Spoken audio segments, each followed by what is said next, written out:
Today, heading into the last week of Ordinary Time, which is really the last week of the liturgical year, the Church celebrates the Feast of Christ the King, right? This day is dedicated to God's kingship, that God governs and provides for all things, and also that all things are ordered to him.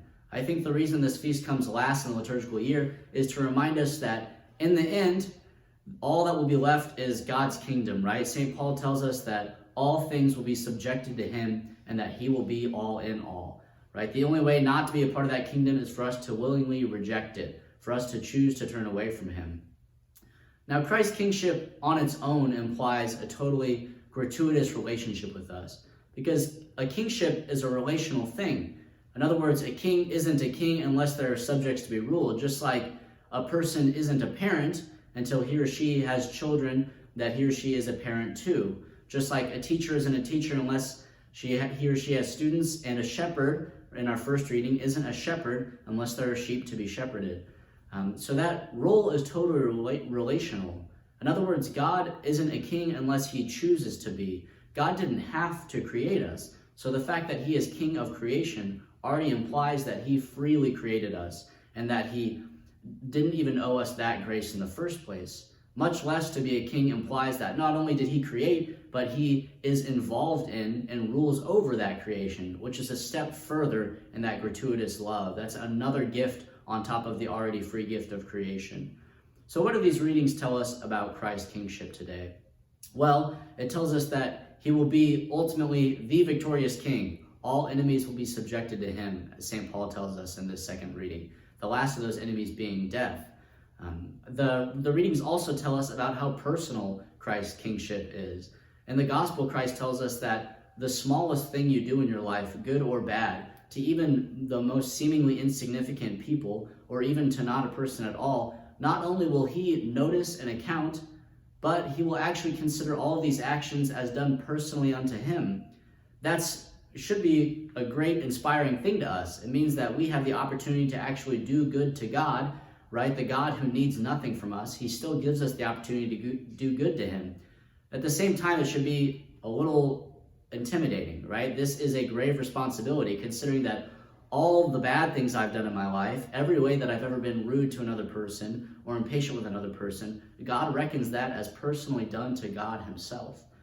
So it's something not to be taken lightly. It's a great opportunity to love God, who needs nothing from us, but it also is a grave responsibility to always love others, even those that we might find hard to love. Right? So Christ's kingship is personal. In other words, everything that we do matters. It's not that in the Christian life there's ever a point where you can take a knee and run out the clock, right? No second is insignificant in the Christian life. God is intimately involved in every moment and actually cares about what we do, which is a very, very beautiful thing. We don't have to have those existential crises that some of the pagan philosophers would have, or even some atheists in our own day have. We know that our life and our actions have meaning. Nothing is lost in the Christian life, right? So that's the beauty of God's kingship, is that he cares enough to reckon all of these things as done to himself, that he is involved in our lives. And ultimately, as I said, he is a victorious king. So Christ, in the second reading, Paul tells us Christ has already defeated death. His resurrection is the first fruit. Just like as a king who wins a victory and shares and distributes the spoils among the knights, those who fought with him, if we fight on God's side, we too get to share in that fruit, right? We don't earn the victory, but God allows us to participate in that battle precisely so he can share the spoils with us.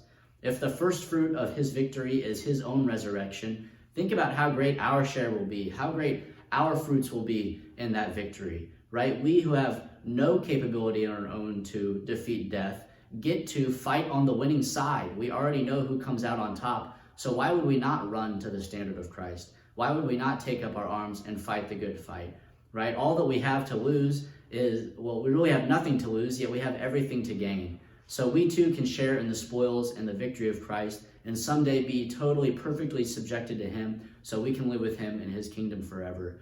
What a great feast day we have today. May we always pray and keep in mind that God is to be our King. Let us focus on him as our King so that we can fight the good fight with him and participate in his victory, and someday live with him forever in his kingdom.